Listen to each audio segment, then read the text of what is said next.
Hello guys, আপনারা দেখছেন এখানে দুটো বিড়ালে মারামারি করছে। যাকে মারছে সে হচ্ছে বেনি, আর যাকে তাকে মারছে সে হচ্ছে পটল। আমাদের আরও কটা বিড়াল আছে, তাদের নাম হচ্ছে বেনি, মিঠাই, পটল, চিকু, পুষি, মিঠাই, আবার পুষ্পা। আপনারা এখন দেখছেন এই দুটো বিড়ালে খুব মারামারি করছে। এই ছোট বাচ্চাটা বিশাল বদমাইশ, ও হলো নম্বরের বদমাইশ হিরো।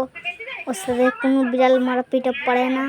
ও হচ্ছে খুব বড় ফাইটার, ওর সাথে কেউ পারে না। আপনারা দেখছেন তো, আপনারা কমেন্ট করে বলবেন, একটা লাইক করবেন, একটা কমেন্ট করবেন, একটা শেয়ার আর সাবস্ক্রাইবার করবেন।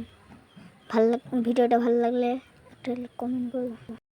আরও কটা ভিডিও বাকি আছে, আপনারা দেখুন। ওই বিড়ালটা কিন্তু খুব মারছে আর খুব নিশানা করছে বিড়ালটা, আপনারা দেখতে থাকুন। খুব বদমাইশ বিড়াল, খালি আপনারা দেখুন কি বদমাইশ বিড়াল। দাঁত দেখুন, দাঁত। খুব বদমাইশ বিড়াল, কথা বললে কথা শোনে না, ডাকলে আসে না। পুষ মেনেছে তাও আমাদেরকে কামড়ে দিচ্ছে, মারছে, চিড়ে দিচ্ছে। ভিডিও ভালো লাগলে একটা লাইক, একটা কমেন্ট, একটা শেয়ার আর একটা সাবস্ক্রাইবার করবেন।